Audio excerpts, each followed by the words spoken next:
Margaret, for that lovely introduction. And so yeah, today's topic is overcoming guilt and shame. And I think these are two difficult emotions that we all go through.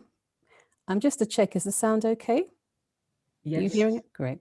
And so I think these are two difficult emotions. And today I hope to take you through really a brief experience of these two emotions and how in fact they can help us to learn a lot more about ourselves. And so I'm going to share my screen because there are a few slides I'd like to share with all of you. And the first is really to look at a definition of guilt and shame, because they're quite two different emotions. So let me just put that up for you, and then we can start.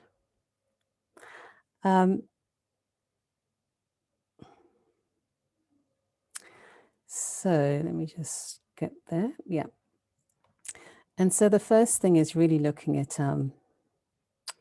the definitions, because I think it's very important that we understand these two emotions. And I know that sometimes people say, well, I've never really experienced shame. And I think because the definition that they have is quite different. But I'd like to share these definitions with you. And the first is really about guilt.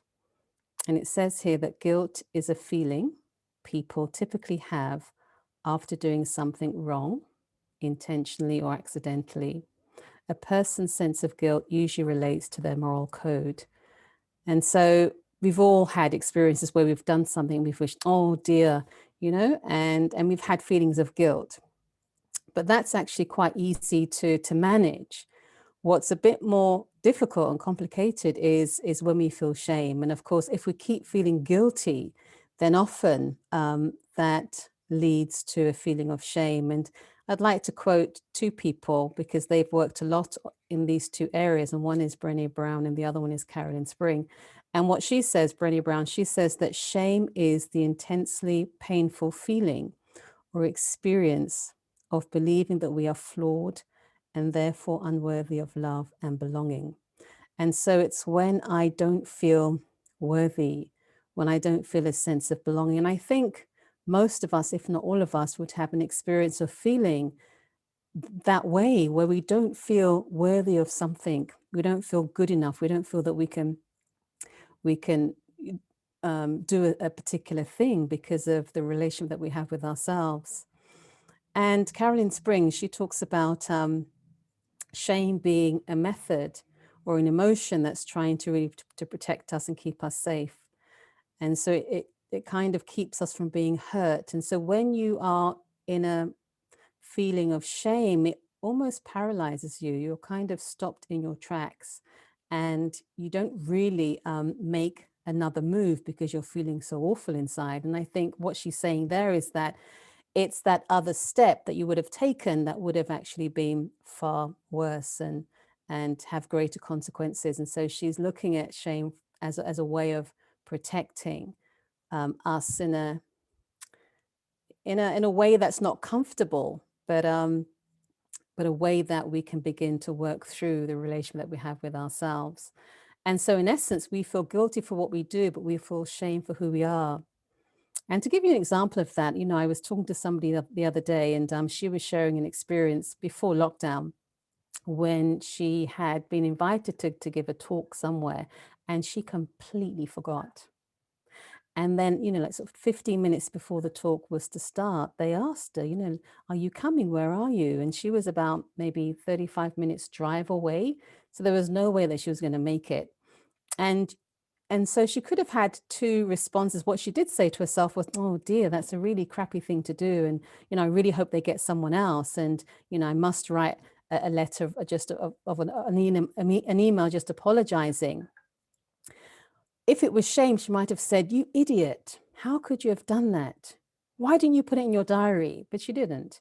She was able to separate the act from herself. And I think it's interesting to begin to look at the kind of conversations or things that we say to ourselves when we do make mistakes, when we do get things wrong. Is it just guilt, or is it really showing me the kind of relationship that we have with ourselves. And so, how many times have we said in our own minds, you idiot, or you shouldn't have done that? Even the word should is a very strong word. And again, it's all to do with our sense of worth. So I just wanted to spend a little time on the definitions there, just to really clarify the difference for all of us. And the next thing is the fact that guilt and shame are conditioned emotions. We're not born feeling guilty or having a sense of shame, but of course, as we grow up, and the culture or the religion or the family that we grow up in, then we begin to learn that according to that culture, there are certain things that you don't do, and there are certain things that create shame for the family or for the community. And so we quickly learn that there are responses that we should have, and also our religious upbringing as well. And I'm just remembering when I was living abroad, and I remember a person who came and did the course, and she was really enthusiastic. She was having beautiful experiences in meditation. And then I said to her, Jane, why don't you just really connect with the divine? Go home this evening and just open your heart and just make that connection and really experience that love from the divine. And so the next day she came and she said, you know, I had an amazing experience and I almost made this connection, but I got scared. And what she said was that she was meditating and she felt that she was really beginning to connect with the divine. She was almost this close, and then she got scared. And what happened was that she remembered all the things that she had been told as a teenager. She was not, she was Catholic. So in her mind, she wasn't a good Catholic. And she had all these feelings of shame. And she felt that if she were to make that connection, then it would be terrible, you know, she'd be, you know, punished, or that connection would somehow shame her even more. And so it's really interesting to look at the kinds of things we learned as a child and how even now they shape us as an adult. I was reading recently, and I think it was Toni Morrison. She's an American writer, and what she said was that she pays attention to the way that she interacts with her children, particularly if they've come from somewhere, either from school or they've been at a friend's house or whatever it is. And let's say they've come into the house and something's wrong. Something's ripped, or they're not looking, or they're very, you know, they're not very well presented. She says that she counts to 5 and she makes sure that when they see her, what they see on her face is acceptance and love, as opposed to saying, goodness, what happened to you? Why is your clothes like that? And the way that we talk to particularly children and to each other can really begin to cultivate a feeling of shame. And so can we count to 5 before we start with all the criticisms, you know, about the way somebody looks? Because we may think it's nothing, even amongst ourselves, but actually for them, it's actually quite painful, and it might be reinforcing their own image that they have with themselves. So I'd like you to think about the kinds of behaviors. Maybe you can write this in the chat, and I'll read them out. To think of the behaviors that make us feel, the areas of our life that make us feel a sense of shame. There are many different areas. And if you can, let me just stop sharing so that I can see the chat as well. So if you can write in the chat, and I can see it now. Okay, let's have a look. The different areas of parenting. Thank you, Haley. Yeah. There's always a model of what that right parent should look like, but often betrayed by a partner. Absolutely. Thanks, Anne-Marie. Yeah. Any others?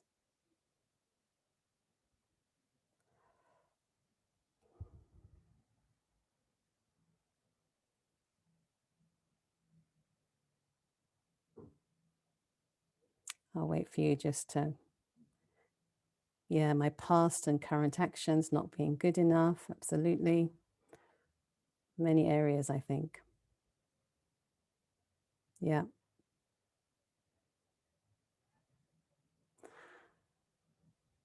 And so some of the areas that I'd like to look at is in terms of, there's a few more popping up here. Let's have a look.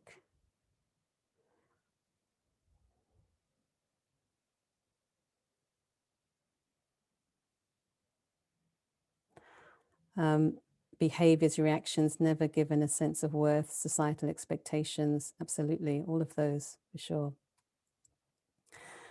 And some of the areas are, as you can see on the list here, some you mentioned: parenting, appearance and body image, the way I look physically, money and work, not feeling that you have enough to provide for your family, and the whole list. I'm not going to read the whole thing out.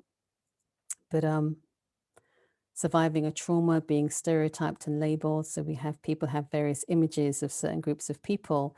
And again, that can really create a feeling of not being worthy. And again, somebody's saying, Salma's saying that shame can be handed down through family generations. That's true. That we almost, and sometimes it's not even directly, but it's like, it can be directly, but sometimes we just learn it as a child because we watch our parents and the way they interact with others, and we begin to adopt that ourselves. So yeah, these are lovely examples. Yeah, I was told, thanks Nikki for being so open and honest there. I was told many times I was thick and stupid by parents and teachers. Yeah, I work as a primary school teacher, and I remember being on a conference and she asked us, how many children have you killed? I was like, I haven't killed any children. But what she meant was, what are the words that you've said that have left a mark on a child that you have interacted with? So thank you for sharing in the chat. But yeah, so some of these categories I think we've all experienced, and it's part of life, isn't it? That even aging can be, for some people, they can lose their worth. They can lose a sense of being worthy, of not being worthy, particularly in a society where, you know, when you're not given the same respect, perhaps, as you get older. People feel you're not able to do the things that you did before. And so I always remember when I did a positive thinking course, and we always ask the people who come, why have you come? And there was one lady, she must have been in her mid-70s, and she said that she's just lost her confidence because people don't see her.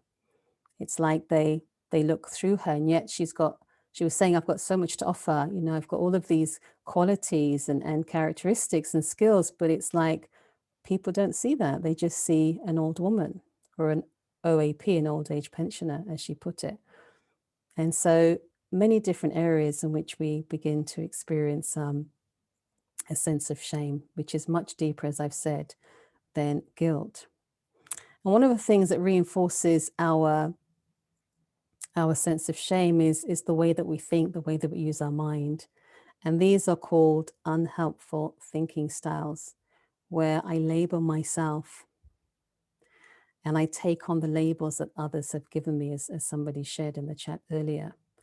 And we can fill in the blanks ourselves. I am, what have we said to ourselves regarding to who we think we are based on things that have said, right? And so the other aspect that I do is I personalize everything, and I think that everything is my fault. Even somebody else's emotions I take on board. And I think it's very important to begin to be able to discern, or to know what I need to take responsibility for and what actually belongs to the other partner. And it's not always easy if we don't have a good sense of who we are, a good sense of self. But I remember when I was abroad again, and there was a very difficult kind of connection with an individual. And I felt that I was taking responsibility even for that person's anger. And I remember friends of mine saying, for goodness sake, Samantha, you're not the cause, you're not the reason for her anger. And I had to look at, what is it about myself, my relationship with myself, that I felt responsible for all her angry outbursts that were not triggered by me, but somehow I felt somehow that I was. And that was interesting, that I was personalizing everything and taking responsibility for everything that was going on with that individual. And again, that can be quite challenging when you're trying to also, when you feel responsible for not just your own emotions, but then again, trying to take responsibility for others. And Maura's saying, I take everything personal. Yeah. And again, it's kind of a signpost to check, what is it that I'm trying to take from these relationships? It's a subtle kind of taking. And I'll look at that a little bit later. The other thing that we do in terms of our mind, the kind of thoughts that we have in our mind, is that we magnify or we minimize a situation or a person. And we might, in terms of magnification, we might say they're better than me. I'm constantly comparing myself. And if I feel less than, and it's based on perhaps actions or performance, then again, it's going to keep feeding this sense of shame. And the last thing, there are many different thinking styles, but just to bring up 4. The other thing is that we overgeneralize. We say, you always, or I will never. And it's like we're not able to really see the situation as it is, but I'm kind of looking at the situation through this lens of shame. And so I can never really pick up not pick up, but what I'm really trying to say, see the benefit really in situations, or even see the good things in myself and others, if I'm just making sweeping statements.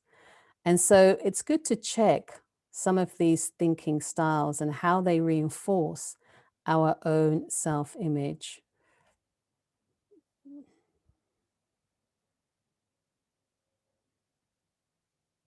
Great. And Nikki, I'm just looking at the chat at the same time, trying to do both things. But yeah, I think this, and I see you've done it in capital letters, Nikki, but yes, just to be able to say no from a place of self-respect. It's very, very important to create boundaries.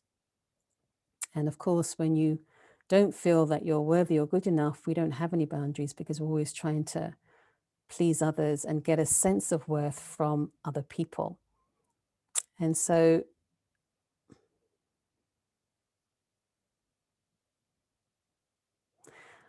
one of the books that I've read, well, let's look, I'll let other people reply to that, and I'll share some of the books that I've read, Maura. And so how do you respond to shame? Many different ways you can think about how you respond. And if it's not on the list here, please put it in the chat. And so we avoid. And you can't do that for too long. You can't keep avoiding others to stop feeling a sense of lack. And so hiding your face, withdraw from social situations, attacking or striking out at other people. And so when I do that, when I strike out, then it's like I take the attention away from the pain that I'm feeling and I project that on others. And of course, it's often the people that are very close to us that tends to get attacked, unfortunately, seeking power and perfection. And so I don't know how many of you in this group is depression, yeah, are perfectionists, but it's interesting, what is the seed of being a perfectionist, or why is it that we're trying to make sure everything is perfect? And really, I think it's really down to, again, trying to feel a sense of worth in the actions that we perform. And so we please and we perform, and we think that that's going to somehow fill in the gap that's being created over time. And so it's an interesting one, perfection, because we're not often aware of what's motivating that. But it's really about trying to gain approval, acceptance, a sense of belonging. If I just do it the way they like it, and it's never perfect, is it? There's always one thing that somebody can find fault with. diverting blame, scapegoats, holding other people responsible for the way that we feel, and so that I don't feel. And of course, numbing. And I want to take this up a little bit. And of course, we can numb through alcohol and drugs. But I think the other area that we all do, I think, to a certain extent, is numb our feelings. And it's really about not wanting to feel vulnerable. And this book, Brené Brown talks a lot about vulnerability in her books, Daring Greatly and Rising Strong. And I think, too, she also talks about, to a certain extent, boundaries as well. But this whole aspect of numbing our feelings. And again, if I was brought up in a family where we weren't encouraged to express our feelings, where you had to always put on a face of everything's okay, then it's going to be a lot easier to keep projecting those feelings onto others and not really looking at what I'm feeling. And I think we have to really begin to feel vulnerable and work through these feelings so that I can begin to develop a relationship that's quite authentic. People think that vulnerability is a sign of weakness, but for me, and what I've read is really vulnerability is about feeling, being in touch with my feeling. And how can feeling be weak? And I know that when I've seen people be authentic and share their story from a place of authenticity, it's really been inspiring. It's inspired me greatly.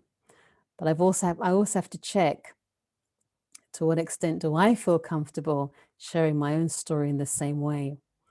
And I think we're all inspired by a person that is real and authentic, where they really, in a way, work through their feelings in a very open and honest way. And it doesn't mean that I'm sharing my feelings with the whole world, but it's about finding the person that I feel will honor those feelings.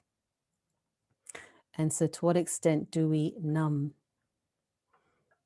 the feelings? And how do we do that? I know for myself, I check. I know I'm numbing my feelings when I get busy. You know, everything now I start doing like so many tasks.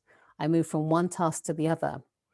Or I might indulge in some dark chocolate, you know, and you can see when things get excessive, it's out of the norm, that I'm actually trying to, and that's another way of avoiding, I'm actually trying to avoid or numb a feeling that's coming up. And what I've learned to do through a practice of meditation is really just to learn to hold those feelings, no matter how uncomfortable they may be. And just sitting with it and acknowledging that, yes, I'm really feeling quite scared right now. I'm really feeling quite low right now. And I find that when I do that, it's like I'm being honest with myself, definitely, but it gives space for something else to emerge. It gives space for me to see my own courage, my own strength, and then to move through that very, very gently.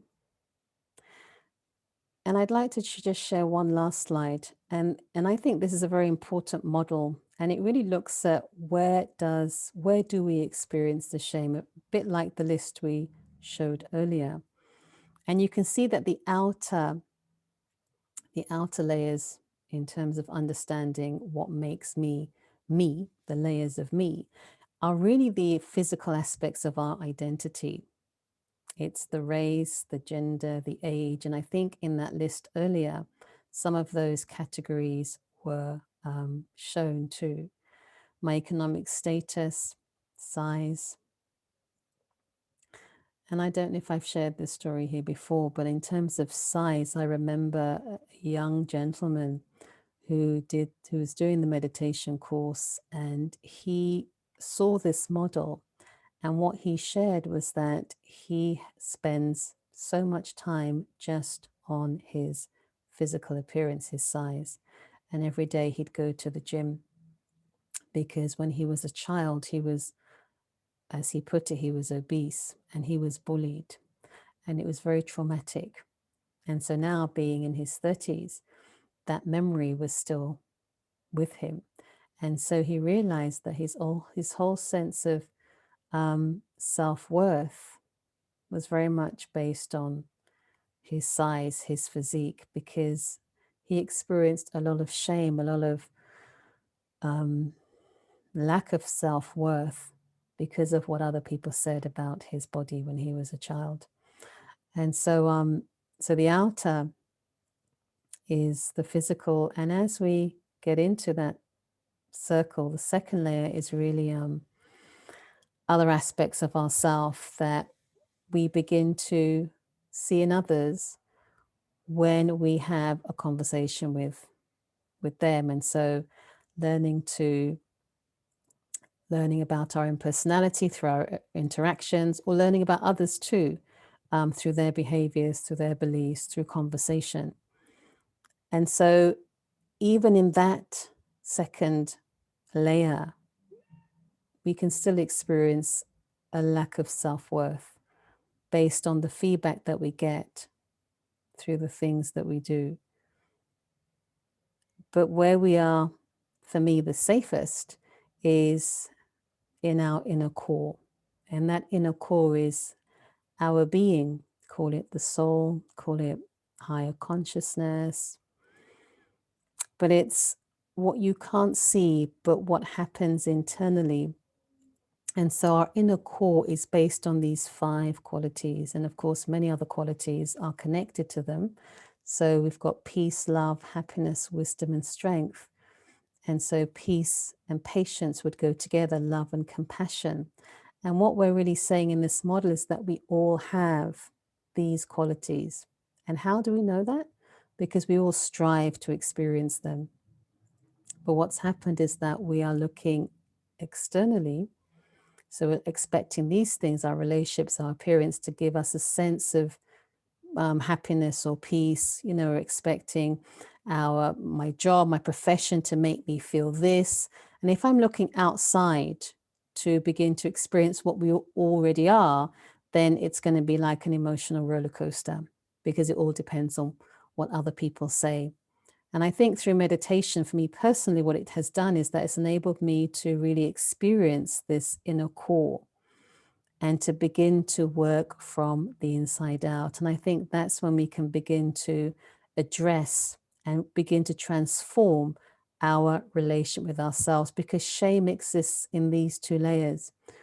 You can't experience shame here in this inner core when you're experiencing, or you accept, first of all, that we are all these things: peace, love, happiness, and wisdom. We don't see it because we're trapped in these layers. And shame tells us that we're not even good enough to experience this, or we don't deserve to be peaceful or happy, because that's what I've heard from other people. And of course, the ego is really what keeps us imprisoned in this feeling of a lack of worth. And we begin to spend more of our time changing all of these things, or trying to change all of these things, to begin to make us feel a sense of worthiness. But the fact that we exist, the fact that each and every single one of us is unique and different, that gives us a sense of worth. And when I begin to tap into this inner core here, even for 5 seconds, it's not that we have to have an amazing long experience of it, but it's just giving myself an opportunity to spend time with myself. And just even a few seconds, what that does is it challenges my belief about myself, because for 2 seconds or 5 seconds, I had an experience of stillness. Yeah, good question. I had an experience of stillness. And I didn't pick up the phone. I just sat with myself and focused on myself, not just as Samantha and all the things that I do, but just being very quiet and very still. And so, Maura, to answer your question, how do we get to the inner core? It is a practice of reflection. That's the only way we can get there. A practice of meditation, and we will be having a meditation a bit later, but it's taking time out for reflection, for a practice of meditation, to begin to experience a world inside that we haven't even begun to tap into. We're so busy, we've got so many things to do, so many different areas of our life that we need to fulfill. We've got our family, we've got our work commitments, we've got community things that we're involved in perhaps. And what happens is that we kind of get lost in those outer layers. And so what it requires is, it requires us to just step inside. Maybe let's just take a minute just to do that, if we may. Just to sit relaxed, just for a couple of minutes.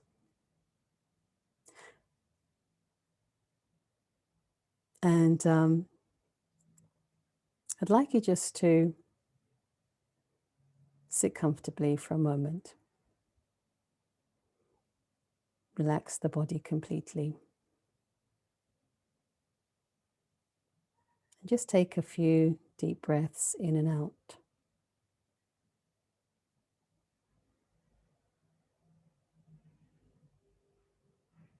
And on the screen of your mind, I'd like you just to visualize a point of light. And let's call that the light of our inner core. And that light surrounds me. And in that light is a feeling of deep peace. And that peace envelops me and allows me just to be who I am. And that means connecting to myself as peace. In this light of peace, I'm not my name. I'm not my age. I'm not my gender. I'm just me. And what gives me my self-worth and my own value is recognizing that my worth is not based on what I do, but my worth is inherent and it's based on who I am. And who I am is just these qualities of love and peace and happiness that we sometimes forget. And so just come back to the present, and if your eyes were closed for that little exercise, you can gently open them. But all it really requires is to give attention to these qualities. And even if it means saying, I am peace, creating a little affirmation for ourselves, there's power in affirmations, because what that does, it unlocks this awareness, this memory of this inner core. At the moment, it's buried under all of the other two layers. And it comes out every once in a while when we're with the people that we love and they trigger a sense of happiness, or we're in nature and again we feel a sense of calm. And so these external things trigger something that's already there. And so it's not that they were never there, because when I'm by the ocean or with that particular special person, I tap into that inner core. And I think what meditation does, it allows us to tap into that inner core ourselves and not to rely on the external to get us there. Of course it will, but if I'm dependent on the external all the time, then of course it's going to be like an emotional roller coaster. And so antidotes to shame. Let me stop sharing. There's a lot of PowerPoints there. But really, what is the antidote to shame? And I think I spoke a little bit about that. And it's really the courage to be vulnerable. And I shared earlier that it really is recognizing the importance of feeling my feelings, if you like. Because if I'm not in touch with those feelings and the reasons why I react the way that I do, then it means then it's very difficult to cultivate a sense of self based on that inner core. And I'll be trapped in that outer core, hiding or avoiding the feelings that I feel. And so courage to feel really, and to say, even if I don't feel great, that's okay. And it really is about accepting myself as I am at every stage of our journey. And what tends to happen is that we can often reject parts of ourselves, and say, well, I don't like that part, but we've got to learn to integrate the different areas of our life or the different stories that have happened on our journey. Because if I don't integrate it, then it's going to keep coming up. And what tends to happen is whatever I've tried to hide away, it just gets triggered. Something, a situation or a person will somehow trigger something that I've tried to bury. Or for some people, it turns into some kind of illness because I'm not sharing, I'm not feeding my emotions. I had a friend and she had breast cancer, and she said to me that, Samantha, I kind of know how it all started, because she was a person that would never express her emotions. This was her take on it. And she said that I've spent a lifetime just suppressing my feelings. She was the kind of person that would, was like the rock for everybody else. And so you kind of go to her if you needed anything. And so, in fact, she had nobody to turn to, or she didn't feel that that was her role, if you like, in a way. And so she just buried and kept burying these difficult emotions that she was having. And she said that, yeah, that's what caused it. She said that actually having breast cancer for her was really an insight to how much she had really not taken ownership for her own feelings.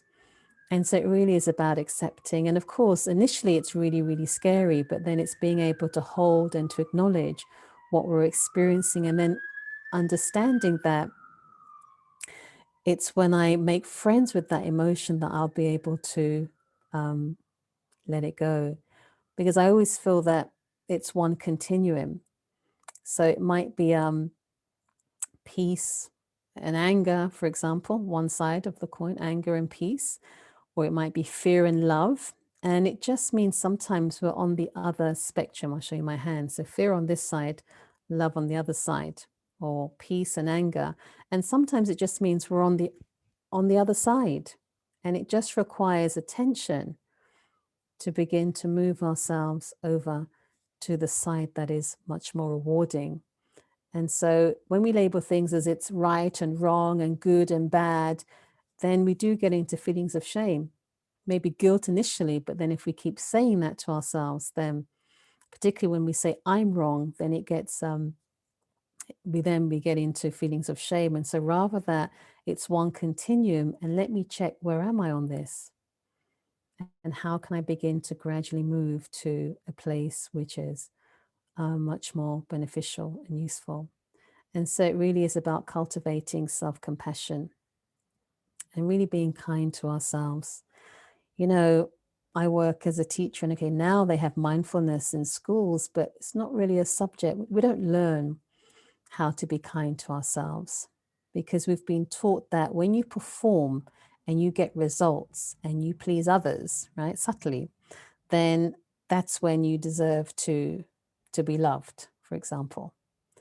And so we've learned that we have to do something to earn that love from others, as opposed to just being able to develop a connection with ourselves. Because whatever relation we have with ourselves, which we know that's going to impact the relations that we have with other people.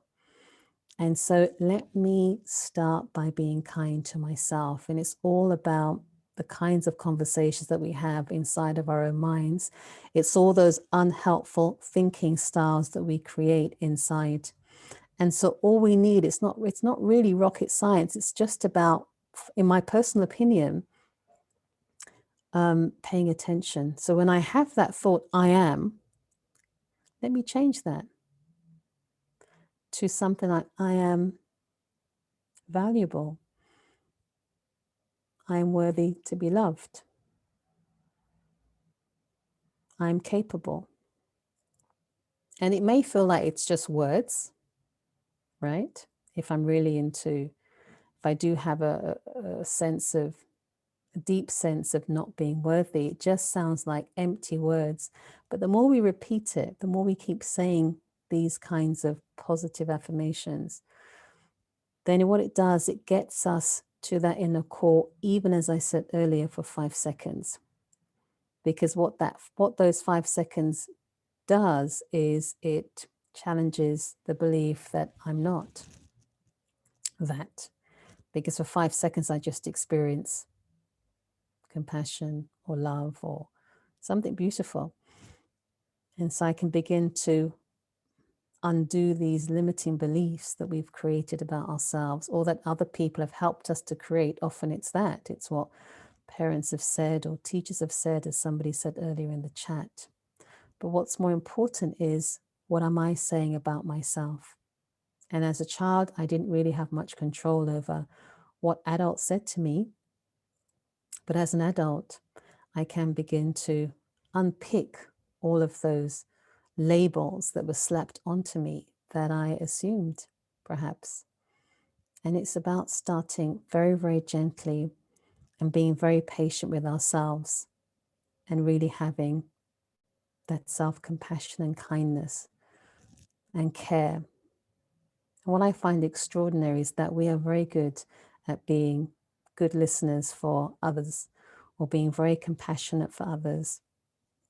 And, we'll listen actively, we'll, hold their hand, our voice will be soft, we are completely attentive. And when we are feeling very, very vulnerable and we're feeling quite emotional, why don't we do that with ourselves? Why don't I say, Sam, it's okay, touch somewhere, maybe here, and say, Sam, it's okay. This too will pass. And this is giving information about where, for me, what I've been looking at actually recently is any discomfort that I experience, for me personally at the moment, I realize because I'm trying to take from something or someone. I'm not I'm not accessing all the time the inner core that I know I am, And so on those difficult days when when I get triggered, then I find myself defaulting to this habit of wanting something outside to give me a sense of comfort. And yes, it may do that temporarily, but that will come and go. And when I get back, then I recognize and I know that it's that inner core. When I stay there, that I experience a deep level of comfort. And so one of the things I think which is very, very important is to begin to nourish and develop this inner core. And it's really through some of the things that I've shared already: courage and compassion and care and kindness.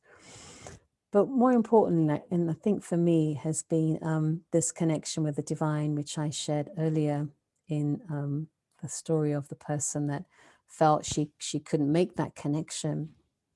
And I feel that if I want to feel a sense of value, then let me see myself, metaphorically speaking, through the eyes of the divine.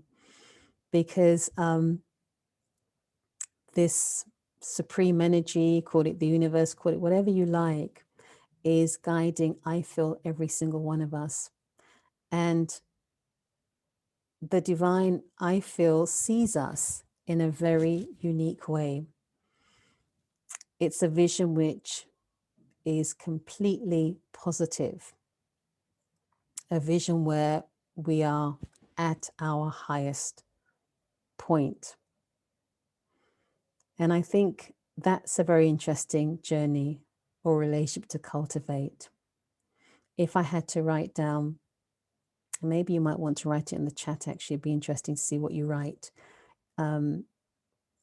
What is the highest vision that I have for myself? If I could be, I'm not talking about the second layer, but in terms of that inner core, what is the highest aim for myself currently?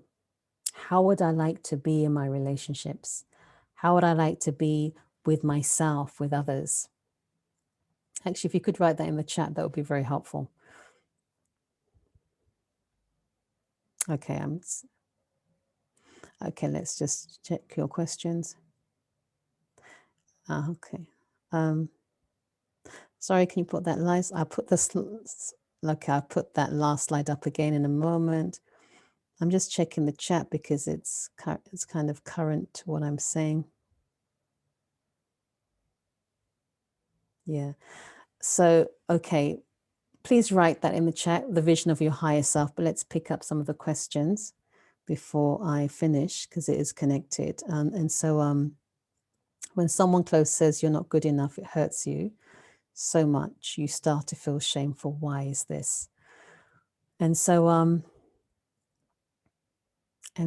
one of the things that I didn't mention, that I meant to mention actually, was this whole area of attachment.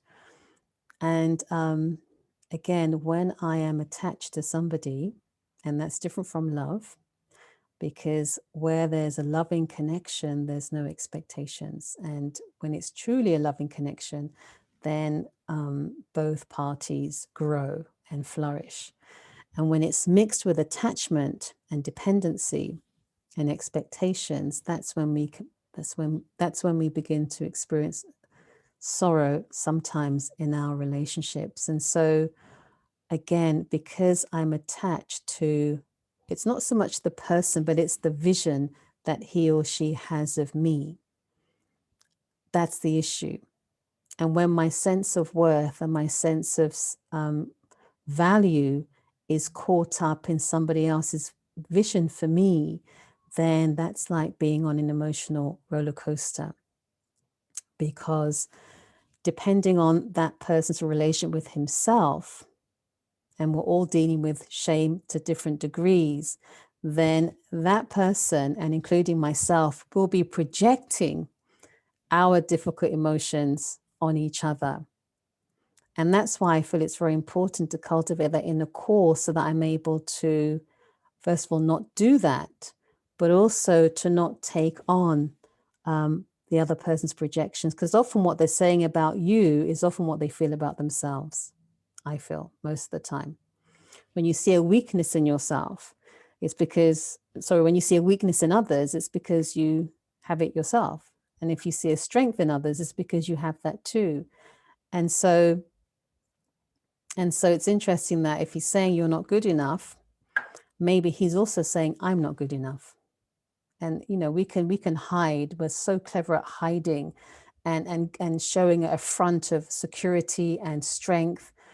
But deep, deep, deep down, we're all dealing with levels of shame that were cultivated way back when in our early years. And so one is that, but two is to ask yourself, look at my relationship with myself and how I see myself for myself, not how another person sees me. I'm not saying it's easy, but it's taking one step at looking at our own reactions. That's what I do a lot. If I'm feeling hurt or pain, I ask myself, why? What am I taking? What am I needing?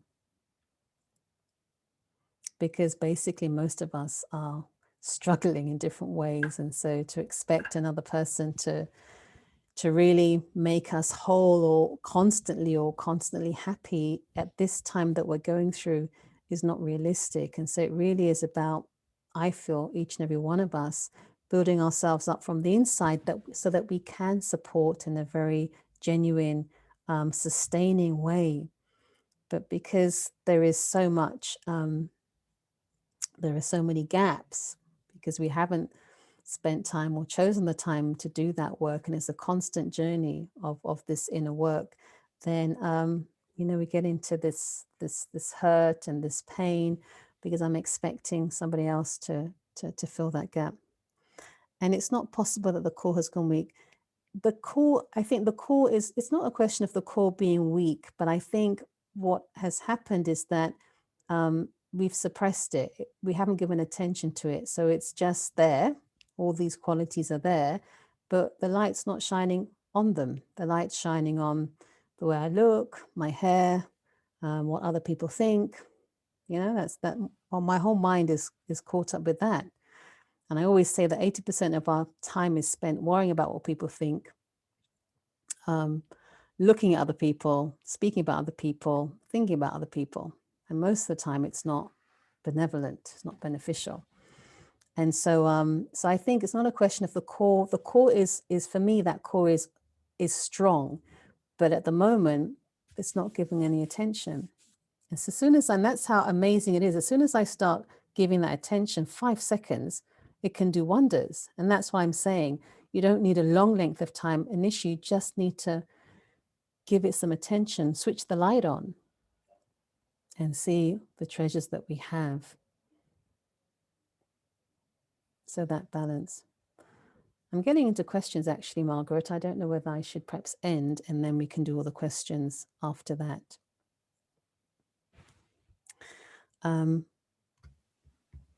Okay. Let me just answer this one last question, and then I will just do a little bit of a summary of what I've said. I'd like to show you one more slide. I think that's very useful about acceptance. And so what if we have actually done something wrong, something unacceptable? Yeah, that's a reality for many of us, that we do things that are unacceptable. And I think it's about compassion. It's about learning to forgive ourselves. If it means, it depends what it actually is, but if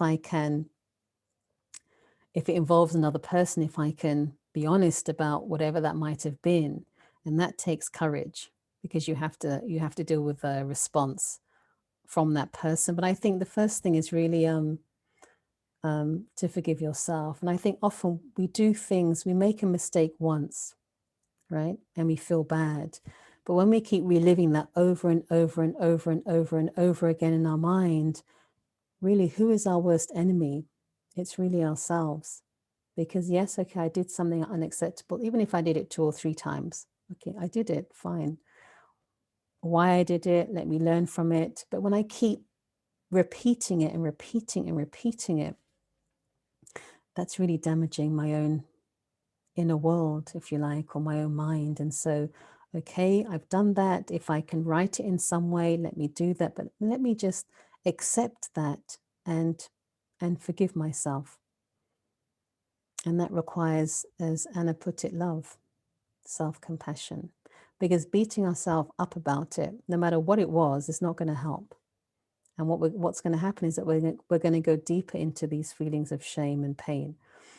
And so if I can somehow write it in whichever way, even if the person throws it in my face, it's the act of courage to be vulnerable and to walk in that direction that will actually give me a sense of value, that I had the courage to face the unacceptable thing or mistake that I did. And that takes a tremendous amount of courage, particularly if we were in the wrong in that way. So I just want to do a quick summary. And so really, really just highlighting the difference between guilt and shame, and recognizing that there are so many different areas of our life where we can feel shame, and that might be based on the way that we were brought up, our family, our cultural beliefs, or even our religious beliefs, but also recognizing, and I'll just share that slide again. And I think for me, this is the model. this is the model when I can really begin to, and maybe you can take a picture of that or a screenshot, but when I can really begin to start here and bring these qualities to these different areas of my life. And what that does, it cultivates a very meaningful feeling or attitude of self-respect, self-worth, because my self-respect is not based on what I do, my performance in the relationship or my appearance, as I said before, but my self-respect is based on who we are, who we really are. And what I'm saying is, it's these qualities that make up this inner being, the soul, consciousness, whatever you want to call it. So if I can begin to understand and separate and recognize when I'm taking from those outer layers, and when I'm really beginning to explore and appreciate the qualities that are ours, mine, yours. And so for me, this is the key. And just to put that on the slide here, antidotes to shame. I think I covered most of those. I think I did, yeah. But I just wanted to show you the very last thing. It's just, and this is taken from the self-compassion workbook, the mindful self-compassion workbook. And it's just looking at the 5 stages of acceptance, because people say, just accept it. It's not so easy, but just to be aware of the stages that we go through and where we get stuck. Because the first thing that we do is that we resist, and whatever you resist will persist. And so, we're feeling these emotions or feelings and we are struggling, we're trying to bury them, push them down, avoid. And we do say, some just go away. I don't want to feel this right now. And the second step, instead of doing that, what I can begin to do is explore. Turn toward discomfort with curiosity and ask yourself, what am I feeling? Because often when I name it, I can change it. The hardest thing about feelings, especially difficult feelings, is that we don't know what it is. I don't know. I can't name it. I'm just feeling really, really, don't know, just difficult or sad or low.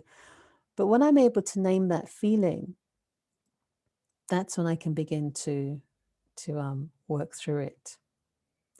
And so ask yourself, what am I feeling in that silence from that inner core? And you will know, because you know yourself. It's about giving that self attention. Tolerating, again, I'm not saying it's comfortable. I remember something coming up for myself in terms of a feeling of rejection. I was in a meeting and I felt completely rejected. They triggered a deep sense of rejection. I don't know where that came from. And I had to really tolerate that feeling. And I didn't want to suppress it because I really wanted to understand it for myself. And I did say, not those specific words, I don't like this, but I can stand it. And I wanted to understand where this feeling of rejection came from. It was bizarre. It caused so much pain and sorrow for me personally. But by doing that, I was able to make space for it, and then ask myself, befriend it, and ask myself, what can I learn from this? And again, it was back to the same thing that I shared earlier, that I was still wanting something from an individual, value or something like that. And recognizing that actually that's something I can cultivate and am cultivating with myself and with a connection with the divine. And so I just wanted to sort of end, I think, with these 5 stages of acceptance, but also encouraging you to really nurture this inner core, cultivate an identity based on the soul, this inner being, but also this connection with the divine. And so let me stop sharing and let's just have a look at the chat.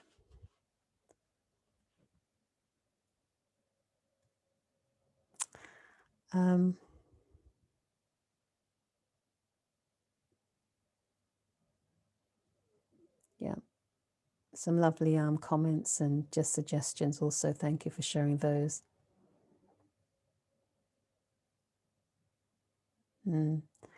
Yes, to be able to love myself and put myself first instead of being a people pleaser to feel wanted. Yeah, it's something that we do a lot, and I think once we see the pattern, we can choose to stop doing it.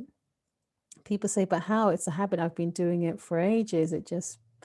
But it really is a question of being aware that I'm doing that, and then consciously changing that mindset or that pattern of behavior. Because once you realize you're doing it, then it's easier to change. But often we don't realize, and we don't realize why we're doing it. And until we get to that stage, then it's very difficult to change any kind of habit, really. So yeah, I've been struggling a lot with seeking sense of worth from others. Any tips for this? Again, I think it goes back to what I was sharing about spending time with your own inner core and really, I don't know if you meditate, Bara, but really developing some practice of reflection or meditation so that I can feel my own worth. And that is why, for me, meditation is very, very important, because it's not an intellectual thing where I'm saying I am peace, I am love, but it's actually creating a space where you can feel that peace, feel that worth, because when you feel it, even if 10 people say you're not that, or you're not good enough, as somebody said earlier, your own experience of that will enable you to not take those words in. There's a lovely expression that says, the greatest authority is our own experience, which I think is absolutely true. If you felt something deeply, nobody can tell you you haven't. And so it's really about creating space for me to feel my own worth, not based on what I do, that's how we've been socialized, but based on these inner core qualities. And so that will be the tip for Bara. Practical tip is I need to make time to cultivate this identity based on these qualities, and giving myself, developing a practice, whatever that practice we do Raj Yoga meditation courses, but whatever the meditation practice it is that you're doing, but to use that to enable me to feel. And that's why for myself, yes, I've been meditating for many, many years. I'm not going to tell you that I never have off days, but the beauty of when you feel something deeply and you are influenced or affected by something, you can get back onto your seat, if you like, of self-respect or stability, because you felt something. So I'm not going to say that once you feel it, you don't fall. Yes, you fall, but you get up quickly because you've had that deep realization. And with more practice, you stop falling. That's the destination. But I think with every fall, we learn something deeper about ourselves, and the feeling gets deeper or goes deeper.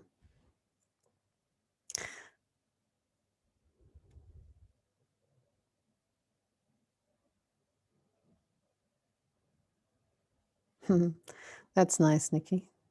To be of service to the divine and humanity from a pure altruistic place and not seeking approval. What you think about me has nothing to do with me is another high goal.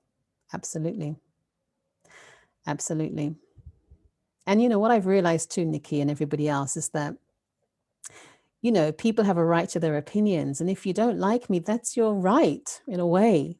What can I do about that? In a sense, you're always worrying about what people think, but that's your opinion. That's your right to have your own opinion.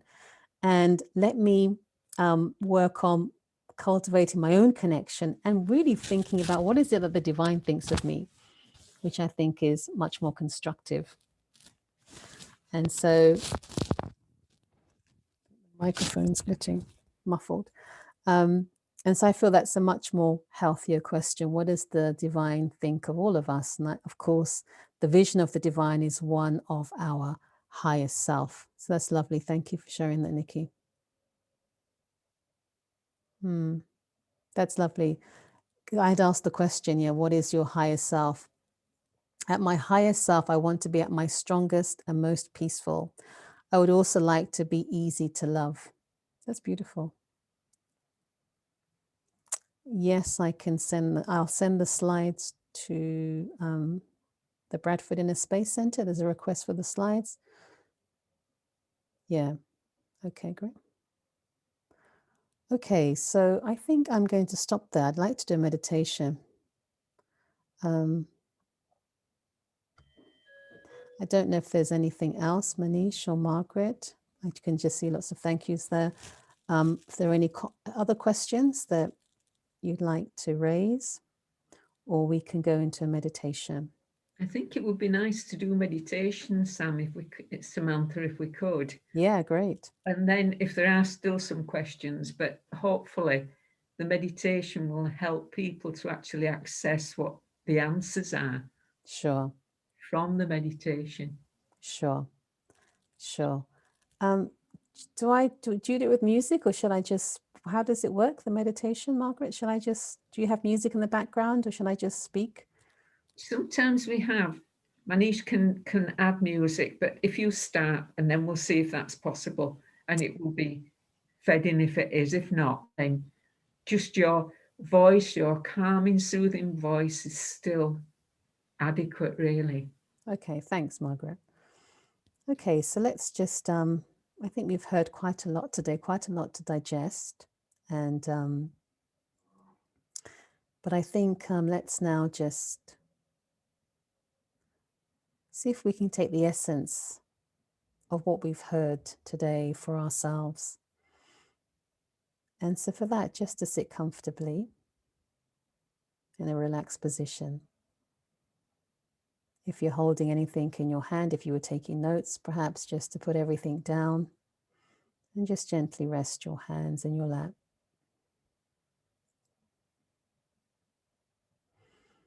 And again, just take a few deep breaths. Deep breath in and deep breath out. And now just focus on your breathing. And as you do that, just notice how the chest rises and falls. A chance to become very present in this moment. A chance to really be with myself.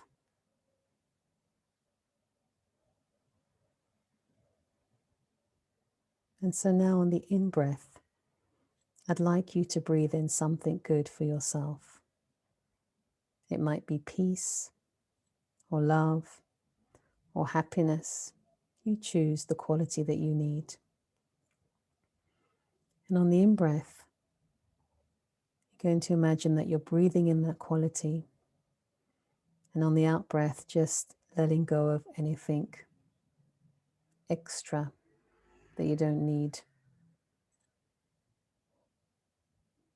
You might just want to say that quality as you breathe in and letting go of anything that you don't need right now. So the in-breath for me and the out-breath for anything extra.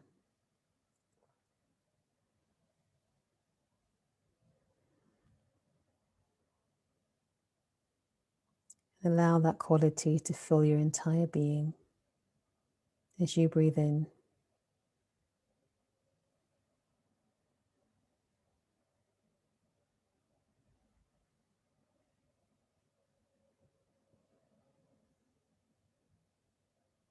And just notice how you're feeling and how relaxed you are.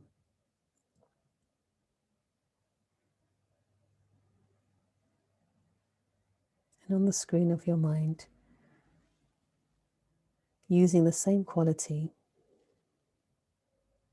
just say to yourself, I am, and that quality that you chose to breathe in a few moments ago. I am.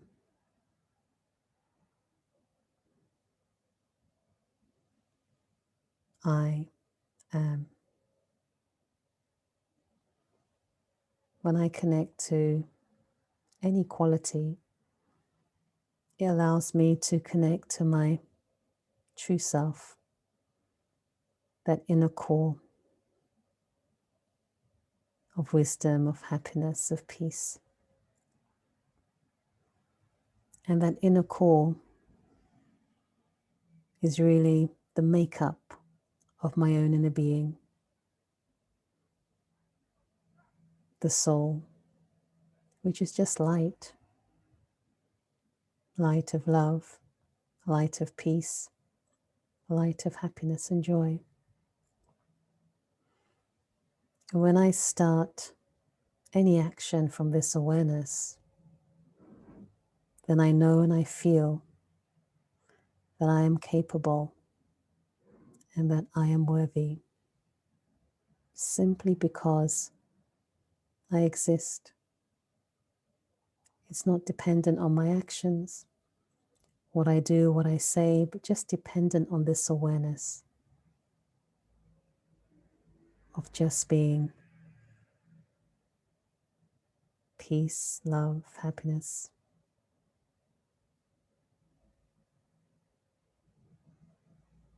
And when I'm in this stage of awareness, I can bring that into my family, my place of work, even to nature. And those qualities can influence in a very positive and powerful way.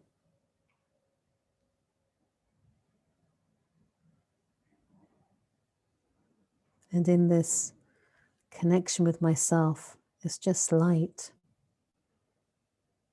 This opens me up to a connection with a higher energy, a higher source. And that source we can call the divine, the supreme soul, God. But let's now experience that energy as just love. Not just love, but an ocean of love.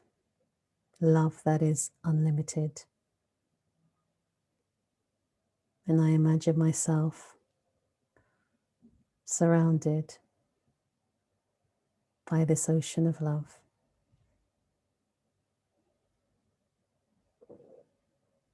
This love is unconditional. A love that completely accepts me as I am. And in that acceptance, healing takes place. And I understand that I'm valued and I'm loved by this divine source, this divine energy. And my journey perhaps now is to see myself through the eyes of the divine and to begin to cultivate a loving relationship with myself. And that's possible when I understand that my very nature is love. I am love. I am peace. And it's just that awareness that allows me to move through the day with stability, with respect, not taking, but sharing. Sharing that light from the divine, that love with the divine, and sharing that with others.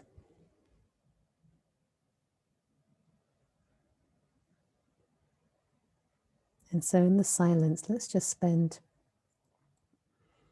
a few more moments absorbed in this ocean of love, or this light of love that is completely unlimited, unconditional, healing.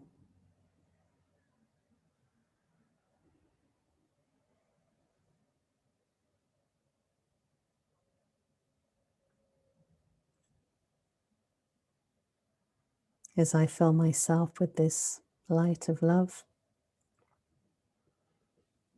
I'm able to share that with others. All it requires is attention. Attention on my inner core, and attention on this eternal connection that we have with the ocean of love, the divine.